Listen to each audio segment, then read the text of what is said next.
Hello friends, welcome to my channel. Myself Rajkumar Thakur.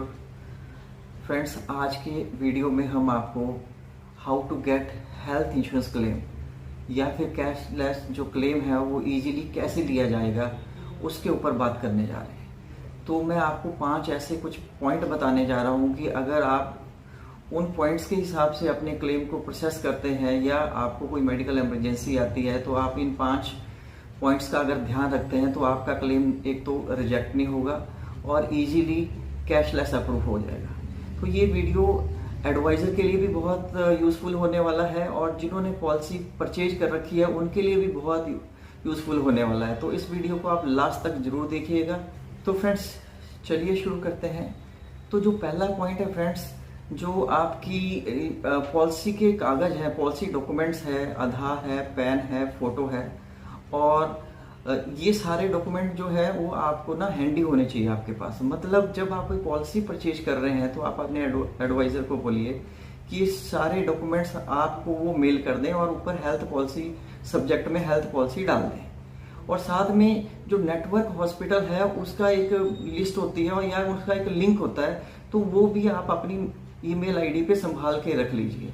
कई बार क्या होता है हम घर पे नहीं होते हैं, हम आउट ऑफ स्टेशन है, कोई मेडिकल इमरजेंसी आती है तो हमारे को ये सारे डॉक्यूमेंट्स सर्च करने के लिए बहुत इजी हो जाता है। अगर हमारी मेल पे ये अवेलेबल है तो हम इनको इजीली असेस कर सकते हैं। तो फ्रेंड्स, दूसरा जो पॉइंट है, आपके फ़ोन में आपके एडवाइज़र का नंबर सेव होना चाहिए और आपकी फैमिली को भी पता होना चाहिए कि आपका हेल्थ एडवाइज़र कौन है और उनके फ़ोन पे भी आपके जो एडवाइज़र है उनका नंबर सेव होना चाहिए।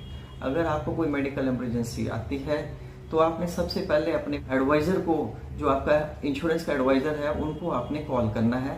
वो आपको सबसे बेस्ट गाइड करेगा कि आप नज़दीकी हॉस्पिटल में जाइए और जहां पे आपको कैशलेस ट्रीटमेंट मिल जाएगा। अब फ्रेंड्स, बात करते हैं पॉइंट नंबर 3।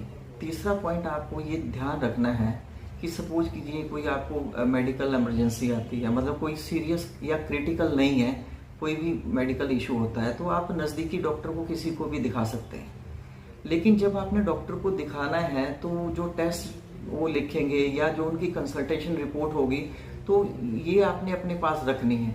कई बार क्या होता है वही बीमारी आगे जाके कोई क्रिटिकल बीमारी निकलती है तो क्लेम के टाइम में कई बार हॉस्पिटल या कंपनी ये पूछती है कि भाई आपको ये बीमारी कब डायग्नोज हुई है, फर्स्ट ट्रीटमेंट क्या था। तो आपके पास वो जो डायग्नोज रिपोर्ट है पहले वाली और जो टेस्ट रिपोर्ट्स है वो आपने अपने साथ कैरी करनी है, वो फ्यूचर में कभी भी काम आ सकती है। तो फ्रेंड्स, नेक्स्ट जो पॉइंट है वो 4th पॉइंट है। कई बार क्या होता है हमें कोई क्रिटिकल इमरजेंसी आ जाती है, कोई मेजर हेल्थ इशू हो जाता है, तो उस केस में क्या है कि सबसे पहले आपको ये आइडिया होना चाहिए कि हमारा नेटवर्क हॉस्पिटल कौन सा है। क्योंकि कई बार क्या होता है कि आपका जो एडवाइजर है वो आपका फ़ोन ना उठा पाए या फिर लेट इवनिंग या लेट नाइट आपको कोई इशू आता है, उस केस में आपने नज़दीकी नेटवर्क हॉस्पिटल में चले जाना है। वहाँ पे आपने इमरजेंसी में चले जाना है और इमरजेंसी में आपको एडमिट कर लिया जाएगा और वहाँ पे आपका इलाज चालू हो जाएगा।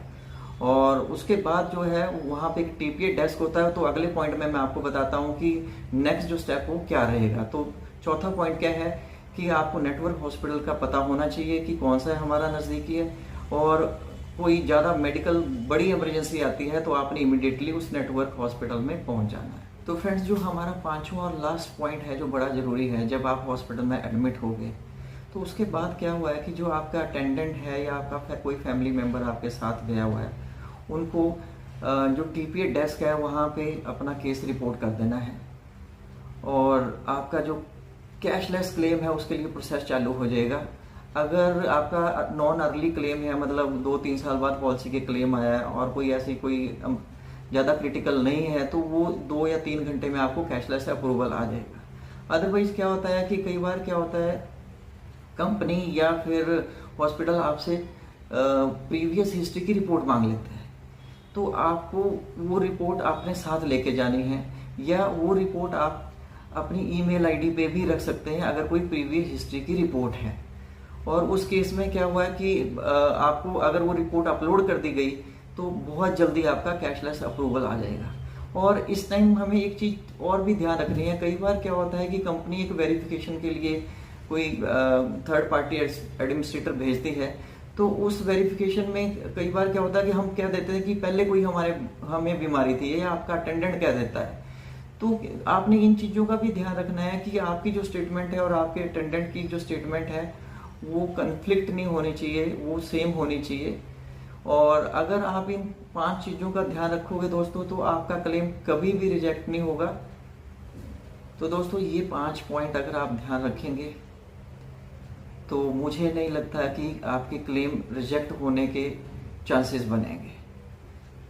कई बार क्या होता है कि हम कुछ गलतियां कर जाते हैं, उसकी वजह से ही क्लेम रिजेक्ट होते हैं, अदरवाइज कोई कंपनी क्लेम रिजेक्ट नहीं करती।